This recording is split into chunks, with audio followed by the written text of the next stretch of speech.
Something to be proud of written by 8th Conjecture of a theoretical hypothesis. Trixie knocks on anonymous door and listens to the scampering, clatter, and bird screeching as he rushes to the door. I was just taking a nap, he says as his hair is a mess and his eyes have little droops under them. Ah, you've been writing in your book. Yeah, how did you know? I'm all powerful, obviously. I can read anything without looking. It's why I've never had a library card. Trixie chuckles as she is lead in. So, is it okay if we do another lesson? Of course, I said to come by whenever you've got time. It's just. Anonymous turns around and smiles warmly at her. Even if she can't see his mouth, she knows there's a happy smile behind it. Somehow, she just knows. And his eyes are so hard to read. She's not sure if he has forgotten, or doesn't care. Either way, if he wants to move on with the lesson, Trixie is fine with that. I wasn't sure if you had a lesson plan ready or anything. You think I, the splendiferous and fabulous Anonymous, would dare be unprepared? His voice booms as he throws his hands up in the air for glitter to shoot out of his fingers. Trixie muffles a laugh. Yeah, I got something, he says coolly. The two walk through the tower's messy rooms and out into the courtyard where there is a table with a tea set on it. Anonymous sits on one end and gestures for Trixie to take the other. Then Anonymous begins pouring the hot tea into each cup, sits back, and sips. What will you teach me today? First tea and a bit of a chat, then we learn. But Anonymous holds up a hand to silence Trixie. Trust me, tea is crucial to our lesson. Trixie sits quietly as she sips her tea too and imagines the endless possibilities of performing a magic that needs tea inside you. What if you could control the tea inside someone? She thinks to herself, oh, and use it to control them. Wow, all the things I could make people do just by giving them tea. The malevolent mare muses over the possibilities as Anonymous internally shakes his head while watching her. How is school? The sudden topic causes Trixie to be filled with dread. Okay, her voice cracks. That's good. Finished that tea yet? Trixie shakes her head. Well, drink up. She tries to take a big sip and burns her tongue. Anonymous frowns as he leans forward then waves his hands about. Rasa frasa. Then by magic, the tea cools to a nice level and the pain in Trixie's tongue disappears. She gives an appreciative nod then takes a big gulp of the rest of the tea. Then she leaps off the chair eagerly skipping on the spot. Anonymous leans over once again and stares deeply into the cup. Take a seat, he says distantly.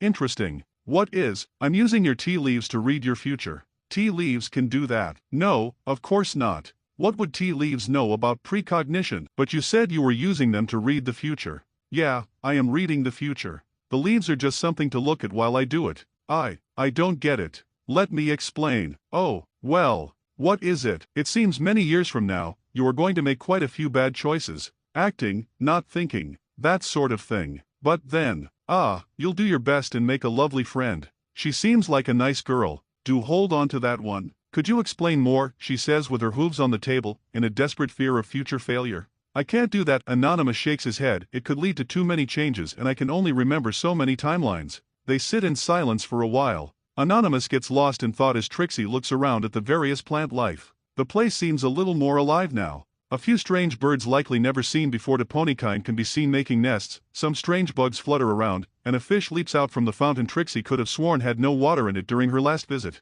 Here, we'll do some magical theory. We've already done that, whines Trixie. Really, you've gone over every single theory about magic that's ever existed. Anonymous scolds as he taps Trixie on the nose with a deck of cards. You know your teacher's preferred theory of magic, not mine. But let me begin by saying nobody knows magic truly, not even someone as wise as I knows. We're all infants guessing where the universe is as it hides its face behind its hands to surprise us with a peekaboo. Much like a cat, no theory is right or wrong. Cats can be wrong, replies Trixie as she rubs her nose. Nope, they're far too morally ambiguous to give them an alignment. What's with the cards? We would be onto that if you didn't bring up your professor's teachings. I told you I don't want to hear about her lessons. They'll only confuse you and get in my way. Trixie nods obediently. Now, with magic, we can do many things. Anonymous holds out the deck of cards for Trixie to pick one. She grabs the King of Hearts and clutches it to her chest so Anonymous can't see. He gives her the smile that Trixie is fast becoming used to. It's an oddly disarming smile. Looking at it, you know he is friendly and Trixie doubts he could ever do any harm, yet that sort of conclusion puzzles her.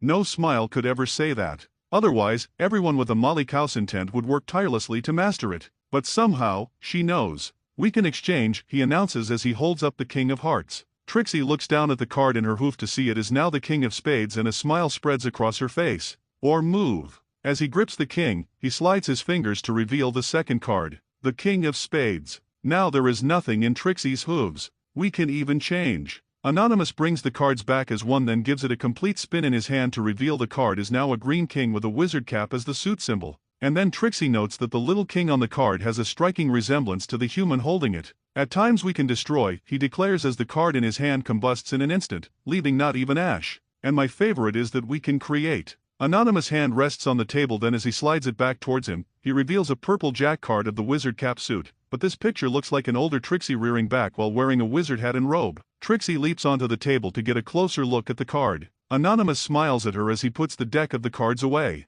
The point is that we can do many things with magic. But why? Trixie shrugs. Anonymous shakes his head. Magic is an agent of the universe, like light, air, or gravity, but it's so much more. It is a fundamental part of it. There is no such thing as a magicless creature or object. It's an energy field created by the universe. It surrounds us and penetrates us, it binds us together, like glue. But Miss said Anonymous index finger shoots forward and stop right in front of Trixie's eyes. She has to go cross-eyed a little to look at it and blinks a few times from the strain. I know her theory, but how do you explain how a hoof can grab objects, how heavy and misshapen birds with lion halves can fly, or how every single thing know exactly where and when to be when it needs to be? There's an unconscious magic in everything. So, how does this help me do magic? Asks Trixie, still unconvinced but willing to entertain the idea. It means you can do magic. I already knew that. Trixie rolls her eyes. Look, it means you don't need all this extra stuff. None of the science behind it, no incantation, or whatever else.